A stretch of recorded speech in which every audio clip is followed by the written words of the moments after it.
What is going on, gamers? Avitrix here, and we're gonna go ahead and talk about research,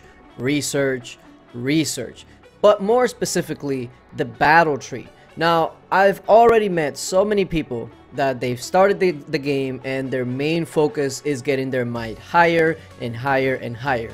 And I try to tell everybody that starts a game like this that the first thing that you want to do is make sure that you have a solid core, a good foundation to your account, because if you're just all troops, people with really good research can kill your troops easily. Their one troop will be stronger than your 5 troops. So just keep that in mind. If you don't have any research and you just start building troops and troops and troops, your might is gonna look quote unquote nice and you're gonna seem like a high might, but you can't really hit or take a hit as well as some of the other people that actually focus on the research. Now, more specifically, this battle tree, what it definitely serves to do is to improve your military. Now, why is this important? Well, the first thing that this tree does is it increases the stats of your infantry, cavalry, archers, and then your siege.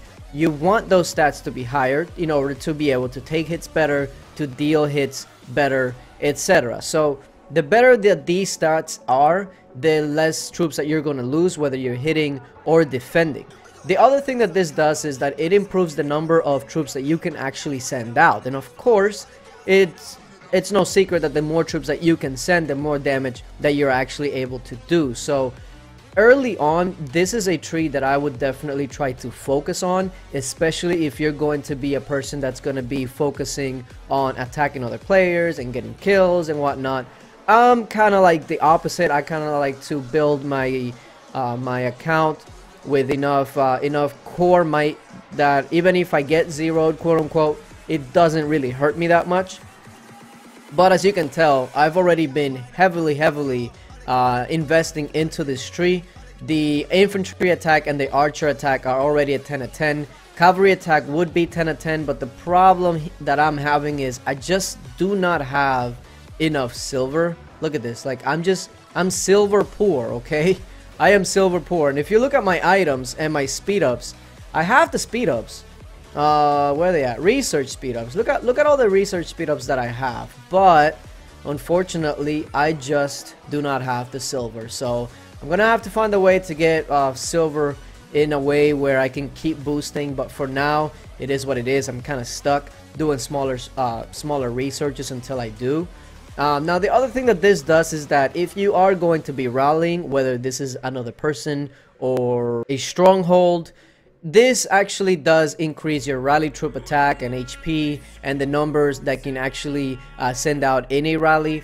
And then once you get down to about midway, it'll basically start over. And what I mean is, instead of in the beginning where you start with your infantry, then archer, then cavalry, and then end with trap attack, it kind of goes backwards. So you start with trap, then you go to siege, and then all the way at the end, then you have your infantry once again.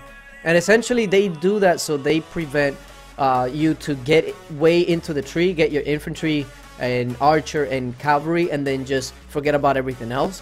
In order to get the maximum, you pretty much have to finish the whole tree, and then at the end you pretty much get to the part where you can send out more troops and more the rally size and all of that. So this is very much a tree that's mainly just to make sure that your army it becomes stronger. And this is the analogy that I use a lot of times when people tell me, you know, well, I don't really need that research when I have X amount of troops. If I have this research right here and your researches are 2, level 3, so on and so forth, my infantry are gonna have an actual sword, while yours are gonna have a noodle sword. Like you're just gonna be hitting me with paper. So it's a big difference. You want to make sure that you focus on a tree like the battle tree, because first of all, unlike troops, this cannot be zeroed. Nobody can take this research away, so this power doesn't go anywhere. And second of all, this is a great complement to whatever you're trying to do. So if you have this, my research right now, let's say I have 7,000 troops, just a random number. My 7,000 troops could easily be stronger than somebody else's 21,000 troops that doesn't have nearly as much research. So if you're going to be a person that's going to be going out there to attack, to do things like this, to war, this is the main tree that you do want to focus on. But yeah, appreciate you guys for watching, and until later, bye.